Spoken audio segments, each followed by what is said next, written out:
사울 왕가의 몰락, 사울 왕가의 몰락이라는 제목으로 말씀을 선고합니다. 사울 왕가 중에 이제 남아있는 아들 이스보셋이 왕이었었잖아요. 2년밖에는 이제 왕위에 있지를 못하고 암살을 당해요. 그래서 사울도 전쟁터에서 죽었고, 또 사울의 세 아들 요나단과 두 아들 같이 죽었고, 이제 넷째 아들이 그 아브넬이라는 장군 힘으로 이제 왕위를 이어서 멀리 요단강 동편의 마하나임이라는 곳에서 그대로 왕위는 이었지만은 아무 소용이 없었어요. 결국은 이제 그 실권자 아브넬도 암살당해서 죽었고, 이제 이스보셋 그 왕도 암살당해 죽고, 그럼으로써 사울의 그 왕권은 완전히 몰락합니다. 그리고 이제 5장부터 이제 다윗의 왕권.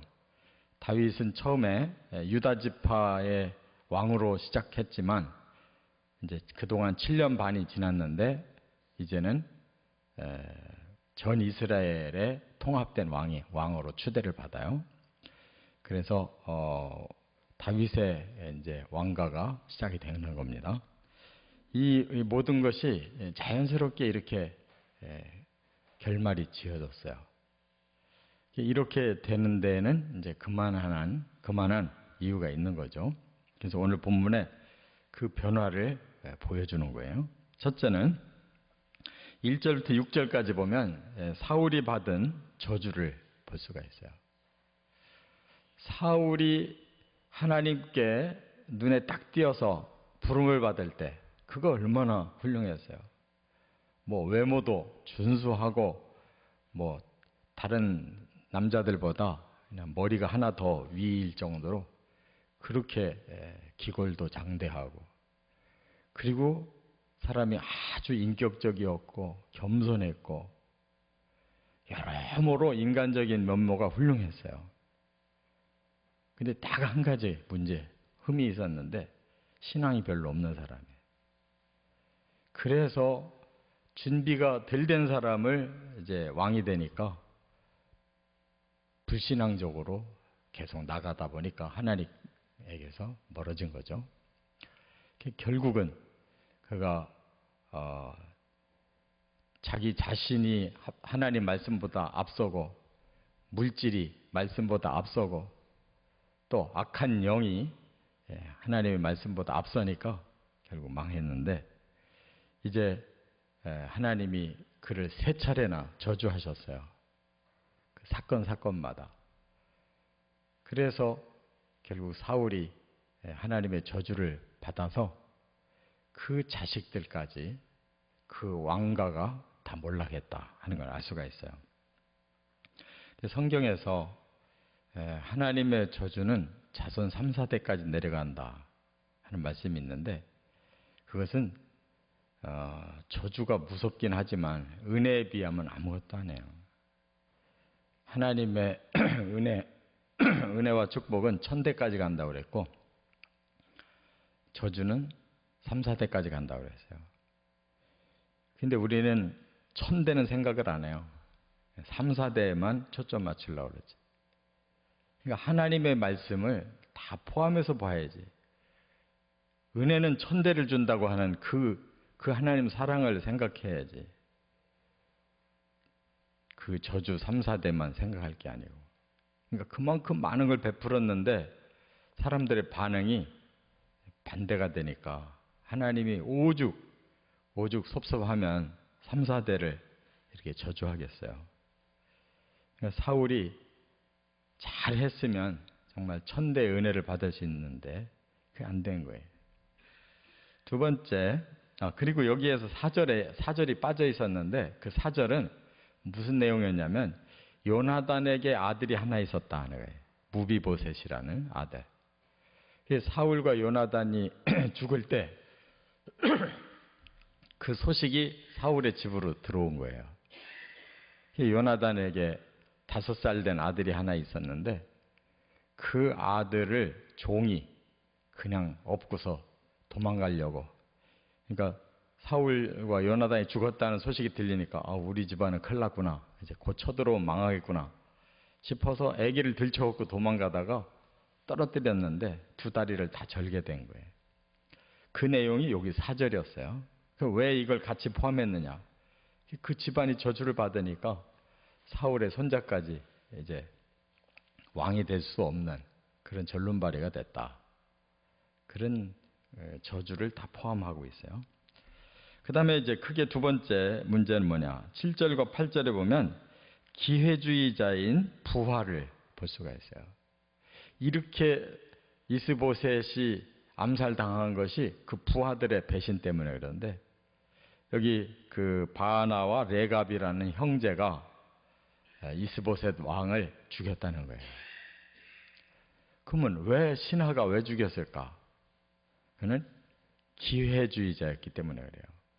이미 실권자 아브넬도 요압에 의해서 암살당했고 이스보셋은 허수아비인데 이 이스보셋을 죽여가지고 그 목을 가지고 다윗에게 찾아가면 말하자면 원수를 깨끗하게 처리해줬다 하는 공로를 인정받고 출세하고 싶어서.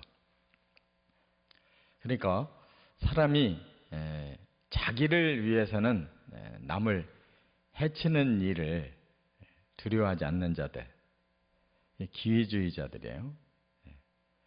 이스보셋의 죽음을 이용해서 자기를 좀 출세시키려고 한 사람이에요. 그래서 같은 베냐민 지파였는데도, 그러니까 원수는 멀리 있는 게 아니에요. 가까이 있는 거예요.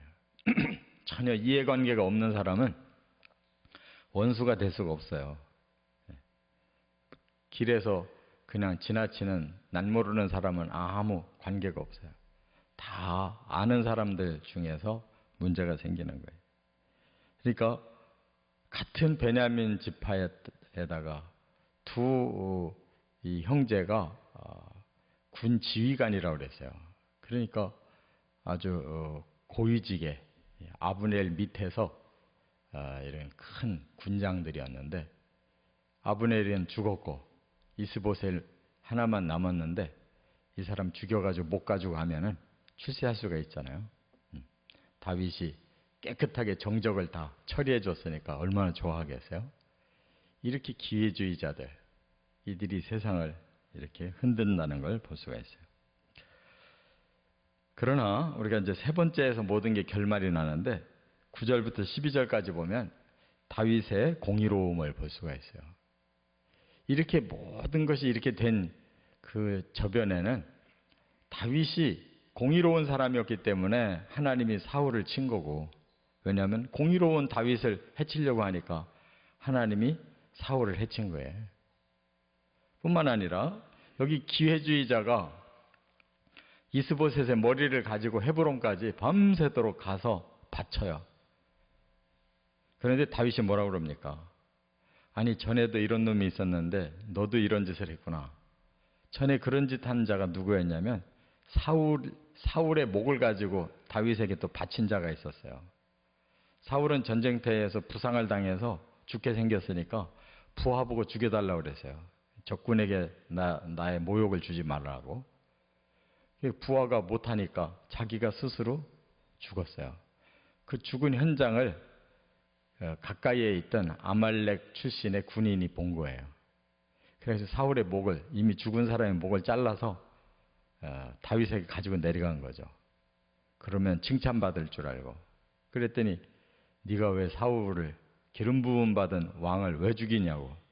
하나님이 기름 부음 받은 자를 네가 죽였기 때문에 네 책임이다 그래가지고 그가 죽잖아요. 근데 오늘도 마찬가지로 다윗은 왜 네가 이스보셋을 왜 죽이냐. 그 사람 무슨 죄가 있다면 네가 죽이냐. 그래서 못 가지고 갔다고 자기 목이 달아났어요. 다윗은 사사롭게 판단을 안 하고 항상 정의롭게 판단하는 사람이에요. 아무리 정적이라 할지라도 사람의 목숨을 그렇게 이용하고 그렇게 함부로 하는 사람을 용서하지 않았어요. 그래서 결국 사울 집안도 다윗의 의로움 때문에 죽은 거예요. 의로운 사람을 해치려니까 하나님이 치시는 거고, 이 기회주의자도 오히려 다윗의 의로움 때문에 자기가 출세하려다가 망해버렸잖아요. 그리고 다윗은 이렇게 의롭기 때문에 결국 다음 장에 보면 전 백성들이 다윗을 추대해요. 자기가 왕 되려고 막 애쓰고 머리 굴리고 한 적이 없어요, 다윗은. 그냥 하나님도 내 마음에 합한 사람이라고 해서 다윗을 부르셨는데 제일 하나님 맘에 들어 하는 게 믿음이었어요. 다윗은 신앙이 너무 좋아요. 그래서 모든 생각이 하나님 중심이었어요. 피난 다니면서도 기도하면서 피난 다니고, 전쟁할 때도 기도하면서 할까요 말까요? 모든 걸 기도로 했어요. 근데 다윗이 실수할 때는 꼭 기도 안 하고 실수하잖아요. 밧세바를 범할 때에도 또 자기의 그 죄를 감추려고 그 밧세바의 남편 우리아를 전쟁에 집어넣어 가지고 죽게 할 때도, 또 자기가 말년에 얼만큼 내가 내 나라를 부흥시켰나, 자기의 그 위상을 한번 확인해 보려고 이럴 땐 기도 안 했어요. 그러니까 어김없이 사탄에게 넘어가 버렸잖아요. 그러니까 우리가 이렇게 새벽마다 기도하는 것이 이게 어떤 일보다도 위대한 일이에요. 하나님을 찾고 나를 이기고 하나님 뜻대로 하루를 순종하기 위해서 가장 중요한 일이 기도하는 일이에요. 이 축복을 받으시길 주의 이름으로 축원합니다.